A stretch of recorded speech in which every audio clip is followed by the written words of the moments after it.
Hello everyone, welcome to my YouTube channel. I am Neha, your educator for economics subject. तो learners आज हम कर रहे हैं हमारा एस्टेट का पीजीटी इकोनॉमिक्स का लेवल 3 का जो हमारा प्रीवियस ईयर का पेपर है, यानी कि जो पेपर हमारा 2022 में हुआ था किसका, एस्टेट का पीजीटी का इकोनॉमिक्स का, उसका आज हम सोल्यूशन करेंगे। तो भाई देखो, हमारा जो ये एस्टेट पीजीटी का एग्जाम होता है इसमें हमारे एग्जाम में 150 क्वेश्चंस आते हैं, जिसमें हमारे सब्जेक्ट स्पेसिफिक 60 क्वेश्चंस होते हैं। सब्जेक्ट स्पेसिफिक हमारे 60 क्वेश्चंस होते हैं, ठीक है।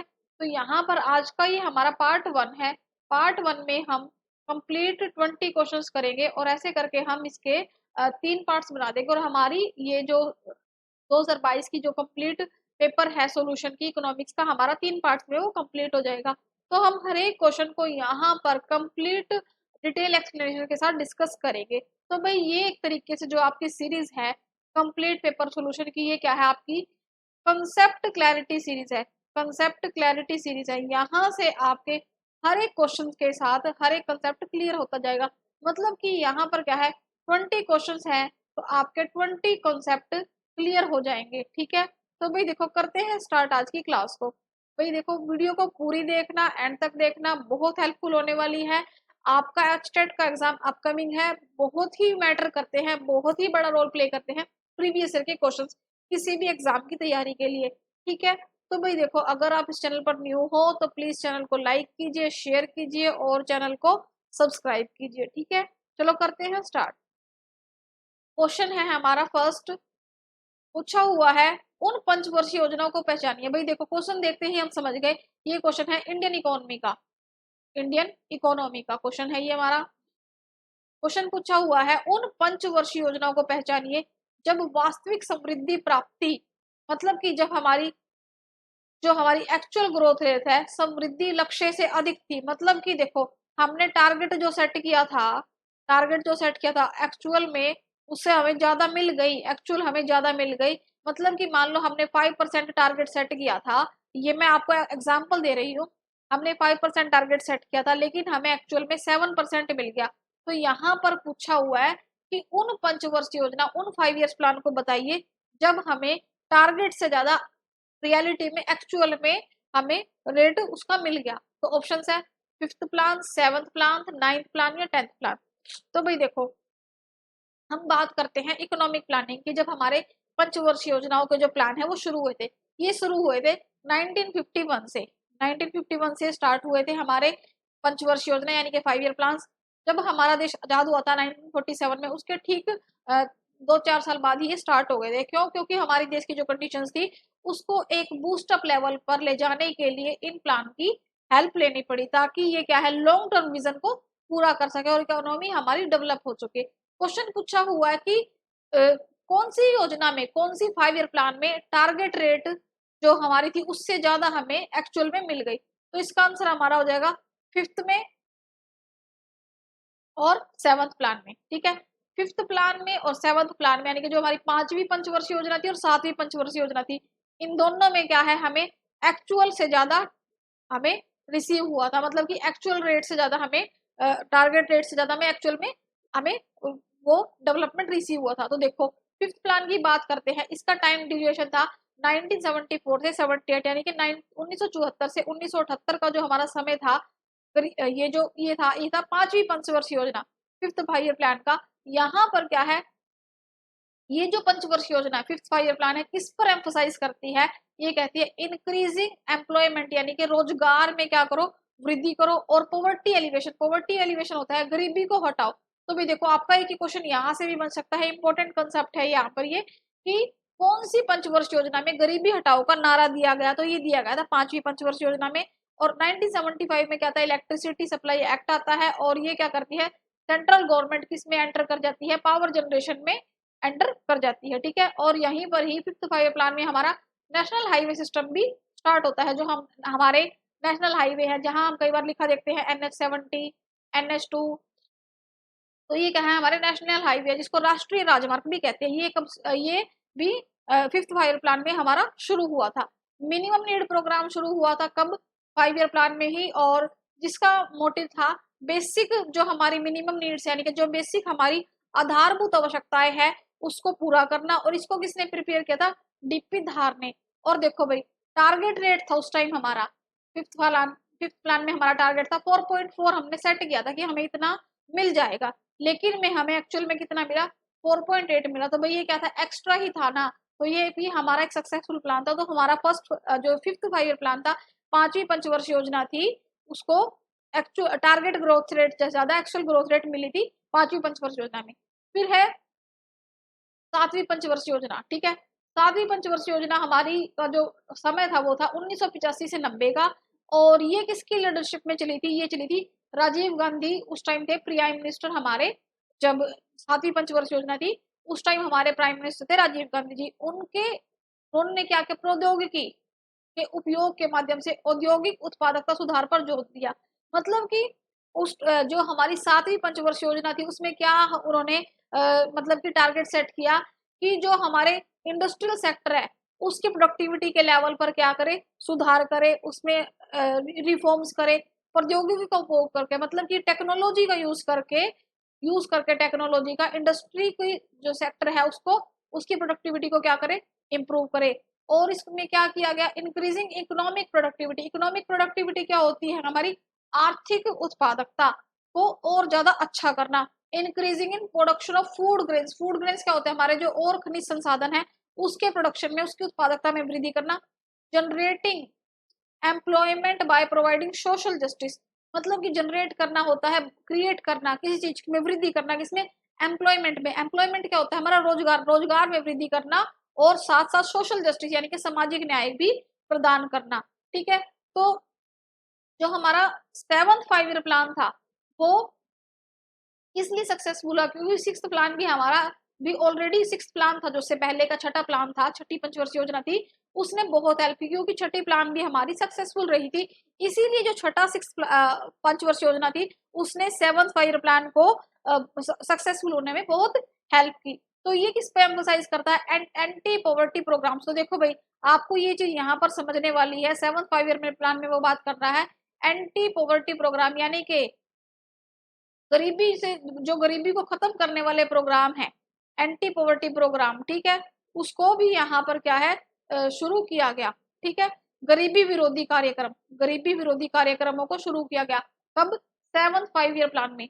एंटी पॉवर्टी मतलब कि जो प्रोग्राम्स गरीबी को खत्म करे, उनका विरोध करते हो, उनको यहाँ पर स्टार्ट किया गया एंटी पॉवर्टी प्रोग्राम। और फिफ्थ प्लान में क्या नारा दिया गया था? 5th 5 ईयर प्लान में गरीबी हटाओ, पॉवर्टी एलिवेशन का। ठीक है, और इसने क्या किया?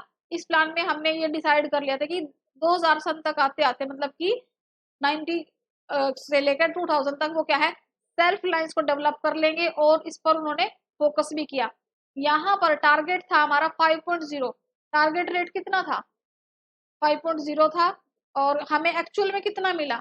एक्चुअल में हमें 6.01 अचीव हुआ। तो ये भी क्या है? एक अच्छी रेट थी। तो यहाँ पर क्वेश्चन हमारा ये कंप्लीट होता है कि फिफ्थ प्लान में और 7th प्लान में हमें एक्चुअल ग्रोथ रेट टारगेट से ज्यादा मिली। तो ये हमारे अच्छे सक्सेसफुल प्लान थे दोनों। नेक्स्ट क्वेश्चन है हमारा, प्रगतिशील कर वह है जिसमें a progressive tax is one which. तो देखो, प्रगति मतलब कि कोई चीज क्या है? प्रोग्रेस कर रही है, आगे बढ़ रही है। तो ये जो टैक्सेशन सिस्टम है ये किसकी बात करता है? तो देखो, जो प्रगतिशील कर होता है वो किसके बारे में डिस्कस करता है? जिसमें क्या होता है? तो देखो, कर का भुगतान आय के प्रतिशत के रूप में घटता है। Tax payment as a percentage income falls. मतलब कि अगर हमारी इनकम इनकम कम होगी तो टैक्स पेमेंट क्या होगा? Tax payment as percentage as income fall. तो मतलब कि हमारी इनकम कम होने पर क्या होगा? आय के प्रतिशत के रूप में घट जाएगा। मतलब टैक्स, जैसे हमारी इनकम कम होगी हमारा टैक्स भी घटेगा। कर भुगतान आय के प्रतिशत के रूप में स्थिर रहता है। मतलब जो हमारा टैक्स है, जो टैक्स पेमेंट है, वो क्या है? फिक्स रहेगा। ठीक है, कांस्टेंट रहेगा। The tax payment as a percentage income increases. मतलब कि जैसे जैसे हमारी इनकम इंक्रीज होती है वैसे वैसे हमारा टैक्स रेट भी इंक्रीज होता है। There is no linkage between income and tax payment. मतलब कि टैक्स के रेट में और हमारी इनकम के बीच में कोई भी क्या है? अनुबंध नहीं है, कोई भी क्या है? रिलेशन नहीं है। तो भाई देखो, प्रोग्रेसिव टैक्स क्या होता है?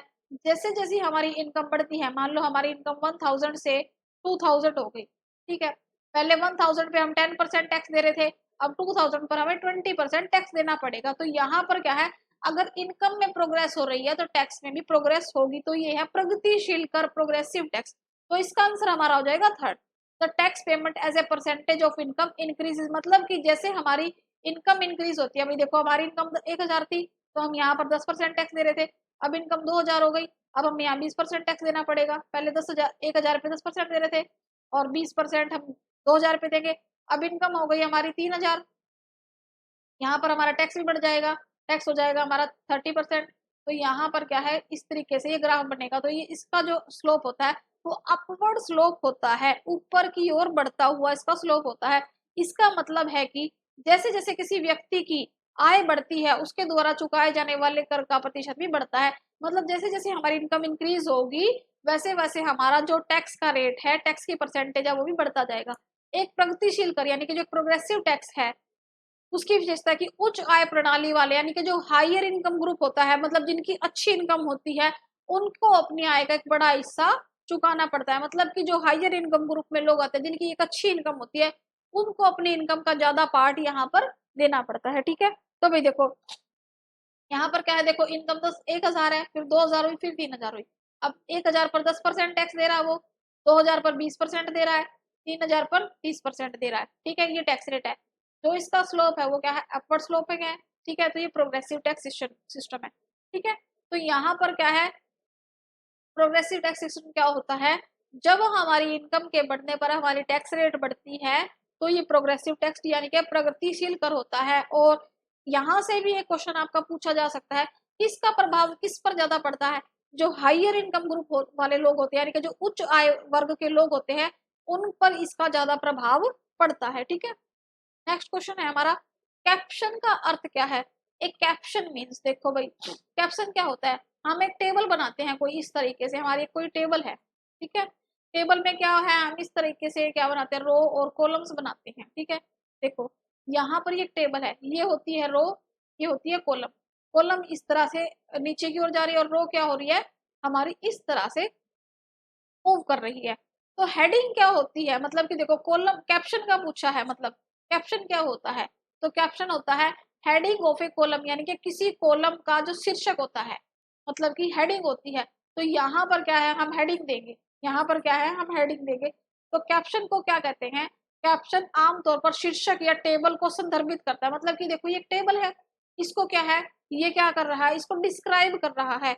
जो तालिका, चार्ट या अन्य दृश्य प्रतिनिधि कॉलम को अनुभाग का वर्णन करता है। मतलब कि कोई हमारे पास टेबल है, कोई चार्ट है, कोई और विजुअल रिप्रेजेंटेशन है, कोई प्रेजेंटेशन है, उसको क्या करता है, उसका हेडिंग को ये शो करता है। मतलब कॉलम की जो हेडिंग देंगे हम कि भाई मान लो देखो हमने यहाँ कोई डाटा लिखा, ठीक है, यहाँ पर क्या है, मैं इस टेबल की हेल्प से आपको बताती हूँ। देखो यहाँ पर क्या है, मैं ये लिख देती हूँ कि ये कुछ, मैं लिख देती हूँ कि 6th क्लास के स्टूडेंट्स हैं ये। ठीक है, और यहाँ पर क्या है, जिनके 10 से 20 के बीच में मार्क्स आए, जिनके 20 से 30 के बीच में मार्क्स आए, और जिनके 20 से 40 के बीच में मार्क्स आए। ठीक है, तो मैं लिख सकती हूँ यहाँ पर, यहाँ 5 स्टूडेंट्स हैं, यहाँ 4 स्टूडेंट्स हैं, 3 स्टूडेंट्स हैं।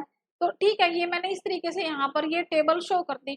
तो इसका क्या है, ये मैंने क्या दे दिया, इसका एक कैप्शन दे दिया, 6th class students test result. ठीक है, तो ये क्या है, कॉलम की क्या है, एक हेडिंग है, हेडिंग ऑफ ए कॉलम। ठीक है, नेक्स्ट क्वेश्चन है हमारा, अपवर्जन का सिद्धांत लागू नहीं होता। देखो भाई क्वेश्चन पूछा हुआ exclusion principle is not applicable. Question कहाँ पर ये पूछा हुआ है, एक्सक्लूजन। एक्सक्लूजन का मतलब क्या होता है, किसी चीज पर, किसी चीज को एक्सक्लूड करना, उसको शामिल नहीं करना। इंक्लूड एक हम टर्म पढ़ते हैं, इंक्लूड एक हम टर्म पढ़ते हैं, एक्सक्लूड। ठीक है, हमारी दो टर्म होती है, इंक्लूड होता है शामिल करना, ठीक है, और एक्सक्लूड होता है मना करना या हटा देना। हटा देना मतलब कि शामिल नहीं करना, शामिल नहीं करना मतलब उस चीज को ऐड नहीं करना। एक्सक्लूड होता है हटा देना, एक्सक्लूड कर देना। तो एक्सक्लूडिंग का प्रिंसिपल नहीं, नोट मतलब कि नेगेटिव सेंस में पूछा हुआ है, नोट लिखा हुआ है यहाँ पर, किस पर लागू नहीं होता, merit goods, public goods, private goods, all goods. कोई क्वेश्चन देखते ही हम समझ गए पब्लिक इकोनॉमिक्स का क्वेश्चन है ये, पब्लिक इकोनॉमिक्स का क्वेश्चन है। ठीक है, तो भाई देखो हम पूरा कंसेप्ट पढ़ते हैं टाइप्स ऑफ गुड्स का। टाइप्स ऑफ गुड्स में हम पढ़ते हैं पब्लिक गुड्स कैसे होते हैं, प्राइवेट गुड्स कैसे होते हैं, मेरिट गुड्स कैसे होते हैं, डीमेरिट गुड्स कैसे होते हैं, क्लब गुड्स कैसे होते हैं। यहाँ पर क्वेश्चन में पूछा हुआ है, सिंपल सा क्वेश्चन, एक्सक्लूजन का प्रिंसिपल कहाँ पर लागू नहीं होता। तो भाई देखो, पब्लिक गुड्स पे ये लागू नहीं होता। पब्लिक गुड्स कौन से गुड्स होते हैं, जो गवर्नमेंट हमें या फिर जो पब्लिक वेलफेयर के लिए गवर्नमेंट ही नॉर्मली इसको प्रोवाइड करती है। जो गुड्स सार्वजनिक वस्तु होती है, यानी कि जो सभी के लिए अवेलेबल है, उस पर एक्सक्लूजन का प्रिंसिपल लागू नहीं होता। भाई देखो, अब क्या है, ये एक स्ट्रीट लाइट है, ये क्या है, एक स्ट्रीट लाइट है, ठीक है, ये एक स्ट्रीट लाइट है। यहाँ पर क्या है, यहाँ पर क्या है, जो भी एक आसपास में सड़क है, इस सड़क, इस स्ट्रीट लाइट की जो रोशनी है इस सड़क पर पड़ रही है, ठीक है। तो यहाँ पर जो भी लोग है या जो भी पर्सन है, जो भी यहाँ पर कोई रहता है, उस पर जो जो लाइट मिल रही है उसको सभी यूज कर सकते हैं। कोई भी पर्सन किसी को इस लाइट का बेनिफिट लेने से नहीं रोक सकता। क्यों? क्योंकि एक पब्लिक गुड्स है, तो पब्लिक गुड्स पर कोई भी किसी वस्तु को उसका बेनिफिट लेने से, उसका लाभ उठाने से उसको नहीं रोक सकता। इसको एक सिंपल सा हम एग्जांपल लेते हैं। एक पब्लिक पार्क होता है, आपके आसपास के कोई एरिया में कोई पार्क होगा जो गवर्नमेंट ने बनाया हुआ है, तो आप किसी को, बेशक वो पार्क आपके घर के सामने है या आपके घर के बिल्कुल साथ में ही है, तो आप किसी भी पर्सन को वहां बैठने से, वहां पर एंटरटेनमेंट करने से, झूला झूलने से नहीं रोक सकते। क्यों? क्योंकि वो आपकी प्रॉपर्टी नहीं है, वो पब्लिक गुड्स है। तो पब्लिक गुड्स क्या होते हैं, पब्लिक गुड्स पर कौन से रूल्स लागू होते हैं, नॉन एक्सक्लूजन का और नॉन राइवल का, मतलब कि उनके यूज करने से किसी और को जो मिलने वाले बेनिफिट है वो कम नहीं होते। तो पब्लिक गुड्स पे क्या होता है, एक्सक्लूजन प्रिंसिपल लागू होता है, ठीक है, और नॉन राइवल प्रिंसिपल यहाँ पर लागू होता है, ठीक है। तो यहाँ पर क्या है, बहिष्करण का सिद्धांत कहता है कि व्यक्ति को किसी वस्तु या सेवा का उपभोग करने से बाहर रखा जा सकता है यदि वे इसके लिए भुगतान नहीं करते, ठीक है। यह सिद्धांत सार्वजनिक वस्तु पर लागू नहीं होता, लेकिन पब्लिक गुड्स पर यह लागू नहीं होता। क्या? एक्सक्लूडिंग का जो प्रिंसिपल है पब्लिक गुड्स पर लागू नहीं होता। लेकिन हाँ, प्राइवेट गुड्स है, भाई देखो, आपका घर है, आपने अपने घर के ही साइड में ही, मतलब कि आपके घर की ही जो जमीन है उसी में ही आपने क्या है, एक छोटा सा गार्डन बना लिया, या फिर आपने टेरिस गार्डन बना लिया अपनी छत पर, छोटा सा टेरिस गार्डन बना लिया। वो क्या है, आपकी पब्लिक नहीं, प्राइवेट प्रॉपर्टी है, क्योंकि वो आपने खुद बनाया है।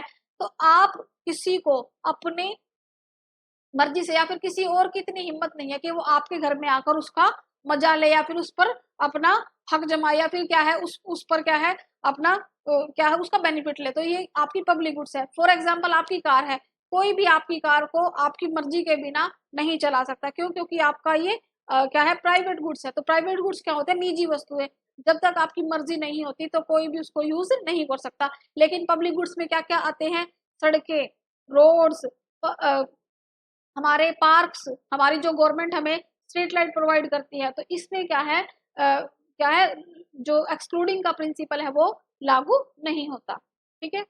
नेक्स्ट क्वेश्चन देखो, यहाँ पर क्या है, ये प्राइवेट गुड है, कार है आपकी, ठीक है, मेड फॉर कंजम्पशन यूज, ये पार्टिकुलर पर्सन की है, किसी पर्टिकुलर पर्सन की, तो ये क्या है, प्राइवेट गुड्स है, ठीक है। आप किसी, आपकी कोई कार को कोई भी ऐसे ही कोई नहीं चला सकता, ठीक है, आप मना कर सकते हो अगर कोई आपकी कार को टच भी करेगा। तो ये क्या है, देखो, एक ब्रिज है, ठीक है, यहाँ पर क्या है, कोई भी आ सकता है, कोई भी जा सकता है, चाहे उसने इसके लिए पे किया हो, चाहे उसने टैक्स दिया हो, नहीं दिया हो। These they goods are which meant for consumption use for members of society, ये क्या है, ब्रिज है, ठीक है, ये क्या है, सभी के लिए अवेलेबल है। नेक्स्ट क्वेश्चन हमारा, किस प्रकार की जमाएं विनिमय के माध्यम के रूप में कार्य कर सकती है। Which type of deposits, deposit होते हैं जो हम जमा करते हैं बैंकों में, serve as medium of exchange, मतलब कि मीडियम ऑफ एक्सचेंज क्या होता है, मतलब कि हम एक्सचेंज कर सकते हैं, मीडियम के एक माध्यम के रूप में इसको हम चेंज कर सकते हैं। ऑप्शन है time deposit, demand deposit, fix deposit, या ऑल ऑफ द अबव। तो देखो भाई, डिपॉजिट की बात हो रही है और इसकी बात हो रही है मीडियम ऑफ एक्सचेंज की। तो जो डिमांड डिपॉजिट होती है, यानी कि जो हमारी मांग जमाएं होती है, वो क्या होती है, सबसे ज्यादा क्या होती है, लिक्विड फॉर्म होती है। वो क्या होती है, demand deposit are most liquid type of deposit, मतलब कि हम उसको जितना जल्दी हो सके उतना जल्दी हम उसको कैश में कन्वर्ट करा सकते हैं। तो जिसका अर्थ है उन्हें आसानी से नकदी में क्या होता है, कन्वर्ट करा सकते हैं। इसीलिए विनिमय के माध्यम के रूप में, यानी कि एक्सचेंज के रूप में, एक्सचेंज के रूप में हम इस सेवा के लिए मांग जमा सबसे उपयुक्त, यानी कि जो डिमांड डिपॉजिट है, डीडी है, वो क्या है, सबसे बेस्ट है। तो ये क्या करती है, हमारी डीडी प्रोवाइड करती है मनी कंज्यूमर को नीड फॉर कैश, मतलब कि देखो, हमारे पास डिमांड डिपॉजिट है, हमारे बैंक में कुछ हमारा अमाउंट है, ठीक है, हम एटीएम से निकलवा सकते हैं, हम बैंक में जाके फटाफट उसको निकलवा सकते हैं for daily expenses and purchases. Next question हमारा, निम्नलिखित में से कौन आयुष में सम्मिलित नहीं है, मतलब कि ये हमें क्या है, कुछ हमें मेडिकल की हमारी जो ये क्या है पद्धति है, मतलब कि हम किस पद्धति से अपना कोई ट्रीटमेंट करवा सकते हैं, किस मेथड से अपना ट्रीटमेंट करवा सकते हैं। तो आयुष क्या है, देखो भाई, आयुष हमारा एक हेल्थ मिनिस्ट्री है, ठीक है, पहले मैं आपको ये बता दूं, आयुष क्या है, एक हमारी हेल्थ मिनिस्ट्री है, ये आयुर्वेदिक को सपोर्ट करती है, ठीक है, आयुर्वेदिक को सपोर्ट करती है। इसमें क्या है, इस पूरी टर्म के अलग अलग इसमें शामिल किया गया है, तो इसमें पूछा हुआ इसमें आयुष में शामिल नहीं है, नॉट इंक्लूडेड। तो भाई देखो, ए स्टैंड फॉर, यहाँ पर ए क्या है, आयुर्वेदा है, ठीक है, वाई क्या है, योगा है, ठीक है, यू क्या है, यूनानी है, एस क्या है, सिद्धा है या सिद्ध है, एच क्या है, होम्योपैथी है, ठीक है। तो ये आयुष की फुल फॉर्म है, लेकिन इसमें एलोपैथी नहीं है। एलोपैथी क्या होता है, जो अंग्रेजी इलाज जिसको हम बोलते हैं, जो हमारी मेडिकल साइंस जिसको प्रूव करती है, ठीक है। तो देखो भाई, AYUSH stands for Ayurveda, yoga, Unani, Siddha and homeopathy. A for Ayurveda, Y for yoga, U for Unani, S for Siddha, H for homeopathy. तो यहाँ पर एलोपैथी इसमें शामिल नहीं है, तो इसका आंसर हमारा हो जाएगा फर्स्ट, ठीक है। आयुष का मतलब है आयुर्वेद, योग, यूनानी, सिद्ध और होम्योपैथी। एलोपैथी को आयुष में शामिल नहीं किया गया, ठीक है, तो इसका आंसर हमारा फर्स्ट हो जाएगा। नेक्स्ट क्वेश्चन हमारा, प्रतिष्ठित सिद्धांत में मुद्रा पूर्ति में कमी, मनी सप्लाई में कमी, मनी सप्लाई में क्या आ रहा है, रिडक्शन आ रहा है, कमी आ रही है, ठीक है। क्लासिकल थ्योरी के अकॉर्डिंग, देखो भाई बात आ रही है क्लासिकल्स की, क्वेश्चन देखते हम समझ गए, मैक्रो का क्वेश्चन है ये, ठीक है। क्लासिकल वर्सेस केंज एक पूरा कंसेप्ट है, पूरा बहुत वाइड कंसेप्ट है, पूरा डीप में समझने वाला कंसेप्ट है। तो क्या कहते हैं क्लासिकल थ्योरी, ए डिक्रीजिंग मनी सप्लाई में डिक्रीज होगा तो उससे क्या होगा, भाई देखो, मनी सप्लाई में डिक्रीज होगा तो इसका सीधा सीधा असर होगा हमारे प्राइस लेवल पर। तो भाई देखो, क्लासिकल क्या है, थोड़ी सी मतलब कि उनके अलग ही थॉट्स थे, और उनके पूरे थॉट्स को केंज ने हर पॉइंट ऑफ व्यू को लेके क्रिटिसाइज किया ही था। तो यहाँ पर क्लासिकल थ्योरी क्या कहती है, assume that in long run, तो भाई हमें पता है कि क्लासिकल लॉन्ग रन की बात करते हैं, लॉन्ग रन की बात करते हैं, और वो लॉन्ग रन में कहते हैं कि सबको फुल एम्प्लॉयमेंट मिलेगा, और ठीक है। यहाँ पर कह रहे हैं कि डिक्रीजिंग मनी सप्लाई, अगर मनी सप्लाई डिक्रीज होती है यानी कि मुद्रा की पूर्ति में कमी आती है, तो सीधा सीधा इसका असर पड़ेगा प्राइस लेवल, यानी कि जो हमारे कीमत के स्तर है वो भी कम हो गए, डिक्रीज इन प्राइस लेवल। तो देखो यहाँ पर क्या है, हमें पता है कि जो क्लासिकल है यानी कि जो परंपरावादी अर्थशास्त्री है, वो लॉन्ग रन की बात करते हैं, लॉन्ग रन में सभी को वो कहते हैं कि पूर्ण रोजगार मिल जाएगा, और अगर किसी को नहीं मिलता रोजगार तो वो शॉर्ट रन फिनोमिना है। लेकिन केंज क्या करता है, केंज इनके इस कंसेप्ट को, केंज इनके पॉइंट ऑफ व्यू को क्या करता है, क्रिटिसाइज करता है, और केंज कहता है कि लॉन्ग रन जैसी सिचुएशन में सभी को रोजगार नहीं मिलता, बल्कि लॉन्ग रन में तो हम सब मर जाएंगे। लेकिन क्वेश्चन यहाँ पर पूछा हुआ है कि मनी सप्लाई डिक्रीज होती है अगर क्लासिकल्स के अकॉर्डिंग, तो इसका सीधा असर पड़ेगा कि प्राइस लेवल भी डिक्रीज होंगे, because when there is less money available. देखो भैया, इकोनॉमी में ना, हमारी अर्थव्यवस्था में अगर थोड़ा अमाउंट है, तो इसलिए कहा गया जब पैसे कम है हो गए तो लोग कम खर्च करेंगे। अब देखो, इकोनॉमी में पैसा ही नहीं है, तो भाई लोगों के पास ही पैसा नहीं है, तो वो कहाँ से खर्च कर लेंगे, जिससे वस्तुओं की मांग में कमी आएगी। अब भाई पैसा ही नहीं तो वो कहाँ से कुछ खरीदेंगे, मांग में यह कमी और जो डिमांड में यह कमी आ रही है, विक्रेताओं को अपने उत्पाद बेचने के लिए कीमत कम करने पर मजबूर कर देगी। अब क्या है, सेलर्स क्या करेगा, सेलर है कोई चीज को बेचने वाला, वो क्या करेगा, अपने जो गुड्स है उसकी जो कमोडिटी है उसको कम प्राइस पर सेट कर देगा। इससे क्या होगा, प्राइस लेवल में कमी आएगी, इससे क्या हो जाएगा, हमारे प्राइसेस लेवल में कमी आ जाएगी, ठीक है भाई। तो इसका आंसर हमारा हो जाएगा फर्स्ट। अब देखो, मनी सप्लाई क्या हो रही है, यहाँ पर डिक्रीज हो रही है, तो इससे क्या होगा, प्राइस लेवल भी डिक्रीज हो जाएगा। लेकिन हमारा जीडीपी रियल और रियल जीडीपी और अनएम्प्लॉयमेंट वगैरह क्या है, कॉन्स्टेंट रहेंगे, उन पर कोई असर नहीं पड़ेगा। नेक्स्ट क्वेश्चन हमारा, बेरोजगारी की प्राकृतिक दर, नेचुरल रेट की बात हो रही है भाई, ठीक है, नेचुरल रेट की बात हो रही है, वह जहां पर, ठीक है, natural rate of unemployment is the rate of unemployment eight विच। तो देखो भाई, इस क्वेश्चन को देखते ही हम समझ चुके हैं कि ये फिलिप्स कर्व से रिलेटेड है, ठीक है। फिलिप्स कर्व का कंसेप्ट हम मैक्रो इकोनॉमिक्स में पढ़ते हैं, ठीक है। फिलिप्स कर्व में हम क्या स्टडी करते हैं, देखो ये नेचुरल रेट ऑफ अनएम्प्लॉयमेंट क्या बताता है, क्योंकि फिलिप्स कर्व में हम स्टडी करते हैं अनएम्प्लॉयमेंट का और वेज रेट का, ठीक है। तो यहाँ पर क्या है, ये जो कंसेप्ट है क्या बताता है, मिल्टन फ्रीडमैन ने डिफाइन किया था जो कंसेप्ट है नेचुरल रेट ऑफ अनएम्प्लॉयमेंट का। किसने डिफाइन किया था? मिल्टन फ्रीडमैन ने। Natural rate of unemployment as the level of unemployment, मतलब कि जो अनएम्प्लॉयमेंट का स्तर है, यानी कि बेरोजगारी का जो स्तर है वो किसकी वजह से है, resulted from real economic forces, जो हमारी वास्तविक आर्थिक जो हमारे फोर्सेस है उसकी वजह से है। किसमें? लॉन्ग रन में। तो भाई देखो एक पॉइंट आपका यहाँ से क्लियर हो जाएगा कि लॉन्ग रन की बात कर रहे हैं, और लॉन्ग रेंज में जो हमारा फिलिप्स कर्व होता है वो वर्टिकल हो जाता है, ठीक है, which could not be altered monetary policy. देखो यहाँ पर क्या है, मिल्टन फ्रीडमैन ने जो प्राकृतिक दर है वो क्या कहता है, बेरोजगारी की जो प्राकृतिक दर है वो वास्तविक आर्थिक ताकतों से उत्पन्न होकर बेरोजगारी के स्तर के रूप में उसको डिफाइन करती है, जिसके दीर्घकालिक स्तर यानी कि लॉन्ग रन लेवल पर ये मौद्रिक नीति द्वारा इसको नहीं बदला जाता। मतलब कि अब ये लॉन्ग रन में इसको मॉनेटरी पॉलिसी भी नहीं चेंज कर सकती। बेरोजगारी की प्राकृतिक दर यानी कि जो हमारी अनएम्प्लॉयमेंट की नेचुरल रेट है, तो वो रेट है कि जिसमें अर्थव्यवस्था दीर्घकालीन संतुलन में होती है, यानी कि लॉन्ग रन में क्या है, लॉन्ग रन में क्या है, इकोनॉमी क्या है, इक्विलिब्रियम में है। बेरोजगारी की वह दर है जब जो तब भी बनी रहती है जब अर्थव्यवस्था में मंदी या तेजी का अनुभव नहीं हो रहा, मतलब कि इकोनॉमी में ना तो मंदी आ रही है, रिसेशन हो रहा है, ना बूम आ रहा है। तो ये जो रेट है, जो नेचुरल रेट है अनएम्प्लॉयमेंट की, ये तब भी रहती है जब हमारी इकोनॉमी में चाहे मंदी हो या रिसेशन हो या बूम हो, ठीक है। तो यहाँ पर देखो फिलिप्स कर्व के अकॉर्डिंग बेरोजगारी, मतलब कि यहाँ फिलिप्स कर्व क्या कहता है, जो हमारी अनएम्प्लॉयमेंट है और मुद्रास्फीति यानी कि इन्फ्लेशन है, इन्फ्लेशन और हमारी जो अनएम्प्लॉयमेंट है वो क्या है, एक व्यापार बंद है। मतलब कि क्या है, एक व्यापार बंद है, ट्रेड ऑफ है। तो भाई देखो कोई बार क्वेश्चन यहाँ से भी पूछ लेता है, according to which concept but there is trade off between unemployment and inflation. तो ये है फिलिप कर्व की अकॉर्डिंग। तो नेचुरल रेट ऑफ अनएम्प्लॉयमेंट क्या हो जाएगा, स्टेबल हो जाएगा। यहाँ पर जो हमारा नेचुरल रेट ऑफ अनएम्प्लॉयमेंट है यानी कि जो प्राकृतिक दर है बेरोजगारी की, इन्फ्लेशन की, वो क्या हो जाएगी, स्टेबल हो जाएगी, स्थिर हो जाएगी। तो rate of inflation is stable. तो इसका आंसर हमारा फर्स्ट हो जाएगा, ठीक है। यहाँ पर ये लॉन्ग रन की बात कर रहे हैं। देखो ये लॉन्ग रन में फिलिप्स कर्व क्या हो गया, क्या हो गया, वर्टिकल हो गया, ठीक है। तो इस तरीके से ये क्या हो जाएगा, स्टेबल हो जाएगा। इस तरीके से क्या हो जाएगा, रेट ऑफ इन्फ्लेशन क्या हो जाएगा, स्टेबल हो जाएगा, ठीक है। नेक्स्ट क्वेश्चन है हमारा 99, निम्नलिखित में से कौन सा ऊर्जा का पारंपरिक स्रोत नहीं है। नोट में पूछा हुआ है भाई, देखो बहुत ध्यान से आपको कोई भी पेपर अटेम्प्ट कर रहा है तो बहुत ध्यान से आपको ये बात ध्यान में रखनी है कि क्वेश्चन हमें पॉजिटिव सेंस में पूछा हुआ है या नेगेटिव सेंस में पूछा हुआ है।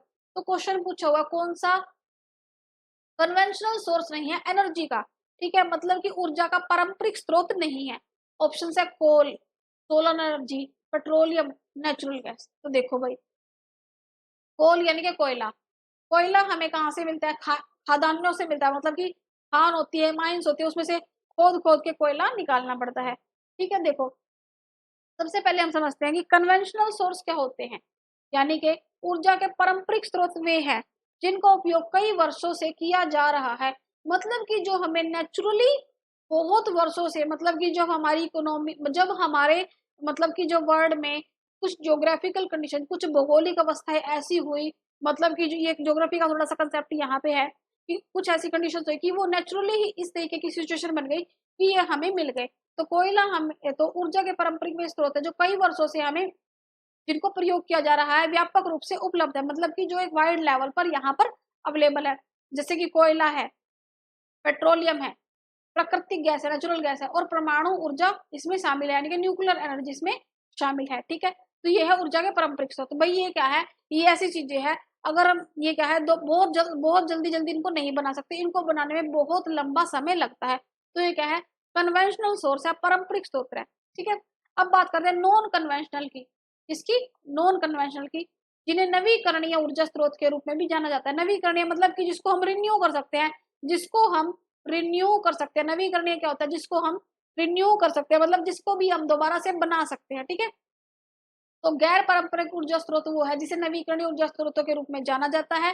वे प्राकृतिक संसाधन है, क्या है, नेचुरल रिसोर्सेज है, जिनकी प्राकृतिक प्रक्रियाओं को द्वारा भरपाई की जा सकती है। मतलब कि नेचुरल रिसोर्सेज के द्वारा इनको क्या किया जाता है, कंपनसेट किया जा सकता है। इनका उपयोग स्वच्छ ऊर्जा यानी कि मतलब जो अच्छी ऊर्जा होती है, यानी कि हमारी जो अच्छी एनर्जी होती है, मतलब क्लीन एनर्जी होती है, उसके लिए भी किया जाता है। तो सोलर एनर्जी क्या है? एक रिन्यूएबल मतलब कि जिसको हम दोबारा से बना सकते हैं एनर्जी सोर्स है, which is derived from sun rays, जो कि सूर्य की किरणों से। तो आपने देखा होगा कई घरों की छतों पे सोलर पैनल लगे होते हैं, वो क्या करते हैं, डायरेक्ट सन रेज लेते हैं, सूर्य की किरणें लेते हैं और क्या करते हैं, एनर्जी क्रिएट करते हैं। तो ये क्या है, not a conventional source of energy. तो यहाँ पर क्या है, सोलर एनर्जी क्या है हमारा, ऑप्शन 2 सौर ऊर्जा। सोलर एनर्जी क्या है, कन्वेंशनल सोर्स नहीं है, ये क्या है, नॉन कन्वेंशनल है, गैर, इसका आंसर हो जाएगा हमारा गैर पारंपरिक स्रोत है। ठीक है, तो इसका आंसर हमारा हो जाएगा solar energy, solar energy. Next question देखो, यहाँ पर क्या है, कन्वेंशनल सोर्स है, नॉन कन्वेंशनल सोर्स है। तो इसमें कन्वेंशनल को दो पार्ट में डिफाइन किया हुआ, कमर्शियल, नॉन कमर्शियल। कमर्शियल में कोल यानी कि कोयला, पेट्रोलियम, इलेक्ट्रिसिटी, बिजली, और नॉन कमर्शियल में फायर वुड, स्ट्रो, ड्राइड डंग। ठीक है, यानी कि सूखा गोबर और आग, लकड़ी, ये नॉन कमर्शियल में आ गए। ठीक है, और नॉन कन्वेंशनल की बात करें यानी कि जिसको हम रिन्यू कर सकते हैं, जिसको हम दोबारा बना सकते हैं, वो है bio energy, solar energy, wind energy, tidal energy और एनर्जी फ्रॉम अर्बन वेस्ट। ठीक है, तो देखो ये नॉन कन्वेंशनल, ये है कन्वेंशनल और ये है हमारे नॉन कन्वेंशनल। सोलर एनर्जी ऐसे होती है, ये वाइंड एनर्जी है, ये बायोगैस एनर्जी है, ये जियोथर्मल एनर्जी है, ये टाइडल एनर्जी है। ठीक है भाई, तो ये है ये कन्वेंशनल और नॉन कन्वेंशनल सोर्सेज है हमारी एनर्जी के। नेक्स्ट देखो भाई, उपभोग का मनोवैज्ञानिक नियम, साइकोलॉजिकल लॉ ऑफ कंजम्पशन। भाई देखो ये क्वेश्चन बहुत इंपॉर्टेंट है, मैक्रो का बहुत इंपॉर्टेंट कॉन्सेप्ट है ये। साइकोलॉजिकल लॉ ऑफ कंजम्पशन किसने दिया था? ये सिंपल सा टॉपिक है, कॉन्सेप्ट है, केन्स ने दिया था। यहाँ पर वो कंजम्पशन, जो कंजम्पशन की बात करता है, साइकोलॉजी मतलब कि वो ह्यूमन साइकोलॉजी की बात करता है, कि ह्यूमन का जो साइकोलॉजी है, ह्यूमन का जो इंसान का मनोवैज्ञानिक जो स्तर है, वो कहता है कि जब उसकी इनकम इंक्रीज होती है तो अपने कंजम्पशन में इंक्रीज तो करता है, लेकिन उस पैटर्न में नहीं करता कि जितनी उसकी इनकम इंक्रीज हुई है। मतलब कि देखो, पहले एक पर्सन की इनकम थी 1,000 रुपए, अब 1,000 रुपए की इनकम पर वो 500 रुपए खर्च कर रहा था, कंज्यूम कर रहा था 1,000 की इनकम पर। ठीक है, अब उसकी इनकम हो गई 2,000 रुपए। ठीक है, अब वो कर रहा है 2,000 रुपए की इनकम पर वो खर्च कर रहा है 1,200 रुपए। तो भाई देखो, यहाँ पर उसकी इनकम इंक्रीज तो हुई, इनकम इंक्रीज तो हुई, कंजम्पशन भी उसने इंक्रीज किया, लेकिन उस पैटर्न में नहीं किया जितना उसकी इनकम में इंक्रीज हुआ। अब वो क्या है, 2,000 रुपए में से उसने 1,200 खर्च कर दिया, 800 रुपए उसके जो बच गए, तो यहाँ पर क्या है, अब वो सेविंग करना स्टार्ट कर देगा। यही केन्स का साइकोलॉजिकल लॉ ऑफ कंजम्पशन है। तो ये किसने दिया था, psychological law of consumption Keynes ने दिया था। वो इसी की इस बारे में पूरे डिटेल में इसका डिस्कस करता है। ये एक बहुत बड़ा कंसेप्ट है जिसको एक पूरी क्लास में हम कर लेंगे। तो ठीक है, ये उपभोग का मनोवैज्ञानिक नियम किस केन्स के द्वारा दिया गया था। ठीक है, तो यहाँ पर कैसा है कि Keynes psychological of consumption according to which as income increases consumption increases but not as much as income increase. तो वो कहता है कि जब किसी कंज्यूमर की इनकम इंक्रीज होती है तो उसका कंजम्पशन भी इंक्रीज होता है, but not as much as income increase, मतलब उतनी नहीं वो कंजम्पशन बढ़ाता जितना उसकी इनकम बढ़ी है। ठीक है, नेक्स्ट क्वेश्चन हमारा, कौन सा संबंध सही नहीं है?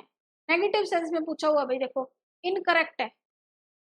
तो भाई देखो, ये है हमारा नेशनल इनकम का कंसेप्ट, राष्ट्रीय आय का, नेशनल इनकम का कंसेप्ट है। क्वेश्चन को देखो, यहाँ पर क्वेश्चन ये जो हमारा ऑप्शन थर्ड है, ये ऑप्शन थर्ड है, यहाँ पर ये क्या है, ये इनकरेक्ट है। क्यों? जीएनपी से एमपी पे हम हम क्या आ रहे हैं, जीएनपी से एनएनपी पे आ रहे हैं, तो हम क्या करेंगे, यहाँ पर डेप्रिसिएशन को लेस करेंगे। इसने यहाँ पर प्लस किया हुआ है, तो यहाँ पर हमारी डेप्रिसिएशन क्या हो जाएगी, लेस हो जाएगी। तो ये ऑप्शन हमारा इनकरेक्ट हो जाएगा। ठीक है, तो ये ऑप्शन सॉरी फोर्थ हो जाएगा इसका ऑप्शन हमारा एनएनपी, क्योंकि एनएनपी से हम जीडीपी पे आ रहे हैं। तो यहाँ पर इसका आंसर हमारा क्या हो जाएगा, फोर्थ आंसर इसका हमारा इनकरेक्ट हो जाएगा।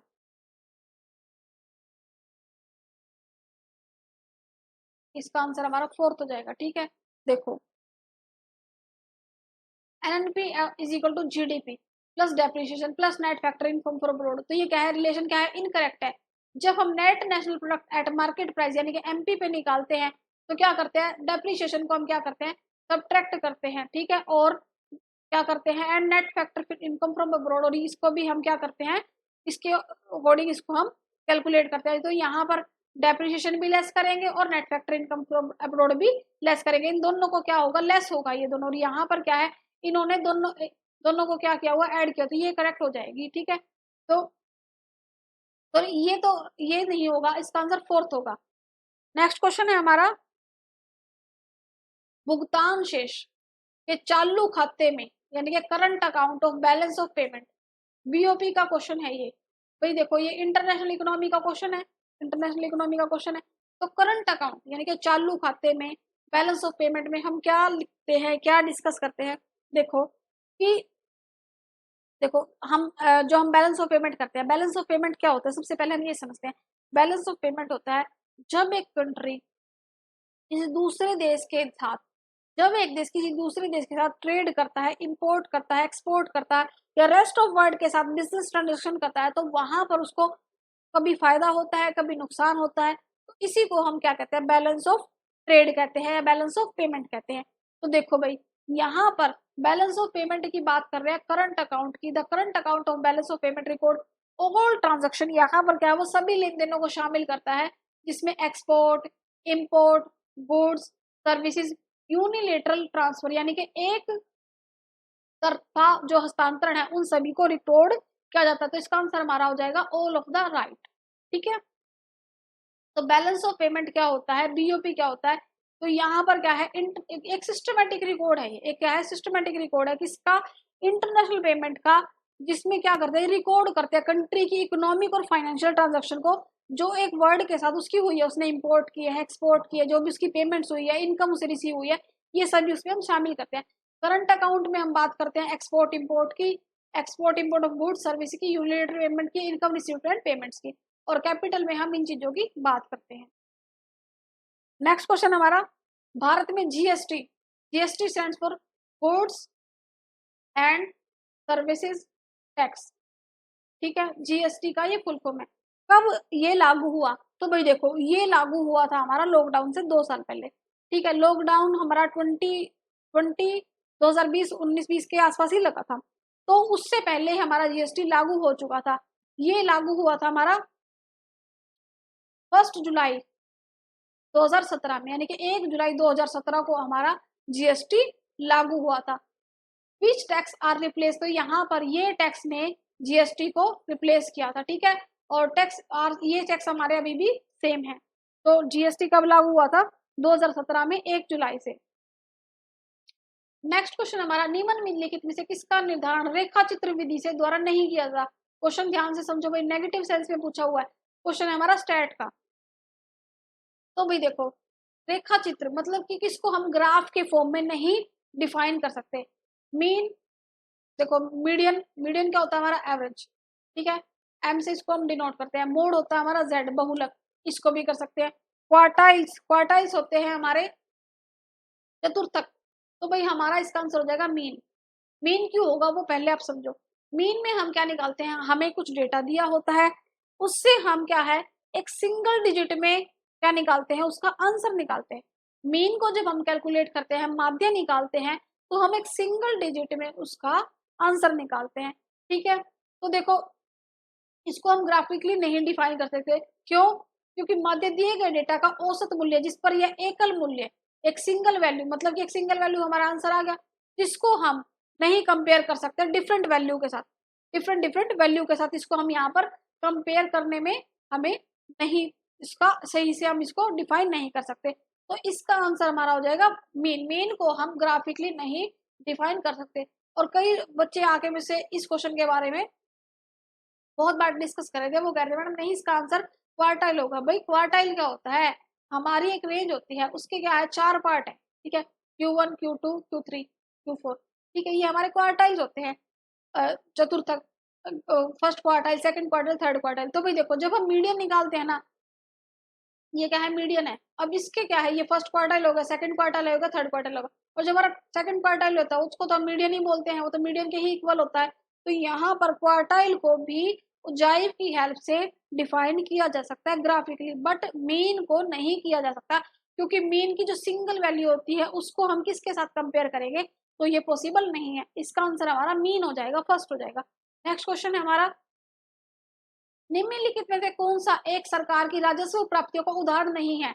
नहीं में पूछा हुआ नेगेटिव सेंस में, कौन सा नहीं है? राजस्व प्राप्ति यानी कि रेवेन्यू एक्सपेंडिचर, रेवेन्यू एक्सपेंडिचर नहीं, रिसिप्ट, रिसिप्ट होता है प्राप्तियां जो सरकार की इनकम है। Direct tax, indirect tax, dividends, investment made by government, loan received from World bank. तो भाई देखो ये क्या हो गया, ये हमारे देश से ही बाहर का थोड़ा सा क्या हो गया, एक कंसेप्ट हो गया। मतलब कि हमने विश्व बैंक से क्या लिया, उधार लिया, पैसे उधार लिए, लोन लिया। तो भाई देखो डायरेक्ट टैक्स और इनडायरेक्ट टैक्स क्या है, गवर्नमेंट की इनकम है, ये रेवेन्यू रिसिप्ट में आती है। Dividends on interest made by government, तो गवर्नमेंट ने क्या किया था, इन्वेस्टमेंट पर उसको क्या मिला, डिविडेंड मिला, ये भी क्या है, रेवेन्यू का पार्ट है। लेकिन ये क्या है, ये क्या हो गया, ये हमारा आउटवर्ड, मतलब कि ये हमारी गवर्नमेंट का एक अलग से लोन हो गया जो कि हमारी रेवेन्यू रिसिप्ट का पार्ट नहीं है। तो इसका आंसर हमारा हो जाएगा fourth, loan from World Bank are not revenue receipt. Loan और लाइबिलिटीज, लोन क्या होता है, लाइबिलिटी होती है, हमारे दायित्व होते हैं, गवर्नमेंट हैज टू रीपे, इसको क्या करना पड़ेगा, गवर्नमेंट को वापिस से इसका पेमेंट करना पड़ेगा फ्यूचर में, किसके साथ, इंटरेस्ट के साथ, विद द इंटरेस्ट। तो यहाँ पर रेवेन्यू रिसिप्ट में जो वर्ल्ड बैंक से लोन लिया गया है उसको हम शामिल नहीं करेंगे। तो भी देखो ये पूरा मैंने यहाँ पर चार्ट पब्लिश किया हुआ है, इसका आप स्क्रीनशॉट ले लेना, समझ में आ जाएगा कि रेवेन्यू रिसिप्ट्स में क्या आता है, कैपिटल रिसिप्ट्स में क्या आता है। तो देखो रेवेन्यू रिसिप्ट्स में आते हैं tax revenue, non tax revenue, ये टैक्स रेवेन्यू में आते हैं और ये नॉन टैक्स रेवेन्यू में आते हैं। भाई मैं इसको ना इरेज कर देती हूँ ताकि आप इसका स्क्रीनशॉट ले लो, ताकि आप इसका स्क्रीनशॉट ले लो, ठीक है भाई, आप इसका स्क्रीनशॉट ले लेना, अच्छे से आपको ये समझ में आ जाएगा। नेक्स्ट क्वेश्चन है हमारा, institutional sources of rural credit, rural होते हैं ग्रामीण, गांव का जो एरिया होता है उसको रूरल एरिया कहते हैं। ग्रामीण रूरल क्रेडिट इंक्लूड, मतलब कि जो ग्रामीण शाख यानी कि क्रेडिट, मतलब कि जो रूरल एरिया के जो सोर्सेज होते हैं उसमें किसको हम शामिल करते हैं, corporate society, commercial bank, regional rural bank, या और ऑप्शन आर राइट। भाई देखो जो बच्चे गांव में रहते हैं उनके वहां ना जो बैंक्स होते हैं वो रीजनल आरआरबी होते हैं, यानी कि रीजनल रूरल बैंक होते हैं। जो हमारे कमर्शियल बैंक होते हैं जैसे पीएनबी है, कैनरा बैंक है, जितने भी कमर्शियल बैंक्स होते हैं वहां पर क्या है, गांव में क्या थोड़ी सी छोटी उनकी ब्रांच होती है, लेकिन वो गांव में एक ही बैंक, एक ही गांव में एक ब्रांच उनकी होती है, ठीक है। तो इनको कहते हैं हम रीजनल रूरल बैंक यानी कि आरआरबी। तो देखो इसमें क्या पूछा हुआ है कि कौन से सोर्सेज है इसमें शामिल है, क्वेश्चन पॉजिटिव सेंस में पूछा हुआ है, इंक्लूड कर रहा है, ठीक है। तो यहाँ पर क्या है, इसमें सभी आ जाते हैं।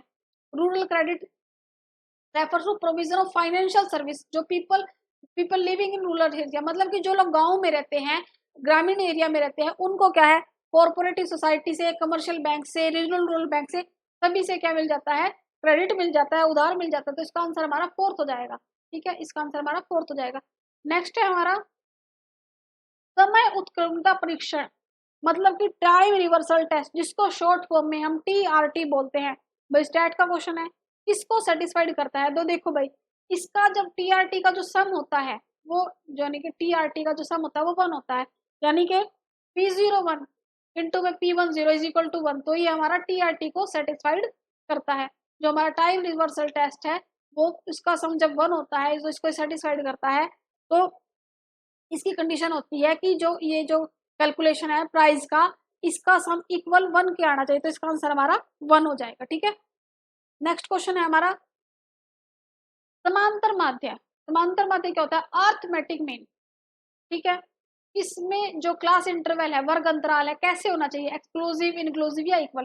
तो भी देखो अर्थमेटिक मीन कैलकुलेट करना हम किसी भी तरीके से, एक्सक्लूसिव हो, इंक्लूसिव हो, इक्वल हो, इसको हम अपने क्वेश्चन के अकॉर्डिंग, इंक्लूसिव दिया होगा तो हम उसको पर्टिकुलर वे में सेट कर लेंगे, इक्वल दिया होगा तो हम नॉर्मल निकाल लेंगे, अनइक्वल दिया होगा तो हम इसको इक्वल कर लेंगे। तो तीनों मेथड से हम इसको निकाल सकते हैं, ठीक है। तो इसका आंसर हमारा हो जाएगा ऑल 1 2 3 आर पॉसिबल। देखो meaning all the class interval exclusive, unequal and equal are possible when calculating the arithmetic mean depending on the data set context, मतलब कि किस डेटा सेट में हमें ये दिया हुआ है, ठीक है। तो यहाँ पर क्या है, अर्थमेटिक मीन हम तीनों मेथड से निकाल सकते हैं। नेक्स्ट क्वेश्चन है हमारा, which of the following statement is incorrect, मतलब कि सही नहीं है मनी सप्लाई के बारे में, यानी कि मुद्रा आपूर्ति के बारे में है, सही नहीं है। Money supply the supply of money is a stock variable, बिल्कुल ठीक है, स्टॉक वेरिएबल है, फ्लो वेरिएबल नहीं है। Money supply of money does not have any time dimension, इसका कोई टाइम डायमेंशन नहीं होता। M3 is the most widely used of measure money supply, जो हमारी M3 है, हमने M1 M2 M3 M4 ये 4 कंसेप्ट हम मनी सप्लाई के पढ़ते हैं, तो ये क्या है, मोस्ट वाइडली यूज होती है मनी सप्लाई की, ये भी ठीक है। M4 are the most liquid measure of money supply, बिल्कुल गलत है, M4 most liquid money supply का मेजर नहीं है, बल्कि M1 है। M1 क्या है, मोस्ट लिक्विड हमारी मनी सप्लाई होती है। तो भाई देखो, money supply has different measure, M1 M2 M3 M4, तो M1 हमें बताता है मोस्ट लिक्विड जो हमारी सप्लाई होती है वो मनी की M1 होती है। और M3 में क्या होता है, जब हम M1 में जोड़ के जो हमारा नेट टाइम डिपॉजिट होता है वो हमारा M3 बन जाता है। तो यहाँ पर क्या है, सभी को जब सभी पॉइंट्स ठीक है, लेकिन 4 गलत है, क्योंकि M4 नहीं, M1 क्या है, मनी सप्लाई का सबसे लिक्विड फॉर्म है। ठीक है, तो देखो ये क्या है, M1 क्या है, मोस्ट लिक्विड है, तो इसका आंसर हमारा हो जाएगा ऑप्शन 4, यानी कि फोर्थ क्या है, गलत है। नेक्स्ट क्वेश्चन है हमारा, विचरण गुणांक का मान जब 100% से ज्यादा एक्सीड कर जाए, 100% से एक्सीड कर गया, मतलब कि बढ़ गया, मतलब कि उससे बड़ा हो गया, मतलब कि मोर देन 100%, मोर देन, ठीक है, तो क्या होगा। तो भाई देखो, इस सिचुएशन में क्या होगा, तो हमारा जो स्टैंडर्ड डेविएशन है, जब कोफिशिएंट ऑफ वेरिएशन CV क्या है, रिलेटिव डिस्पर्जन का हमारा पार्ट है। The calculated of standard deviation, standard deviation को हम ऐसे शो करते हैं, ठीक है, डिवाइडेड बाय द मीन, जब हम इसको मीन से डिवाइड करते हैं, मल्टीप्लाई करते हैं 100 से, तो क्या होगा, जो CV है, यानी कि जो हमारा कोफिशिएंट ऑफ वेरिएशन है, कोफिशिएंट ऑफ वेरिएशन है, वो क्या हो जाएगा, 100% से ज्यादा एक्सीड कर जाएगा, और स्टैंडर्ड डेविएशन यहाँ पर क्या हो जाएगा, ग्रेटर देन द मीन हो जाएगा। तो यहाँ पर हमारा स्टैंडर्ड डेविएशन मीन से ज्यादा हो जाएगा, तो यहाँ पर इसका ऑप्शन हमारा राइट 2 हो जाएगा, सेकंड ऑप्शन हमारा राइट हो जाएगा। ठीक है, तो भाई ये आज के होते हैं हमारे 20 क्वेश्चन कंप्लीट। आई होप आपको ये क्लास अच्छी लगी होगी। मिलते हैं नेक्स्ट क्लास में। प्लीज जरूर बताइएगा आपको क्लास कैसी लगी, और अच्छी लगी हो तो प्लीज वीडियो को लाइक कीजिए, चैनल को सब्सक्राइब कीजिए, और अपने फ्रेंड्स के साथ इस वीडियो को जरूर शेयर कीजिए। थैंक यू सो मच, मिलते हैं नेक्स्ट क्लास में।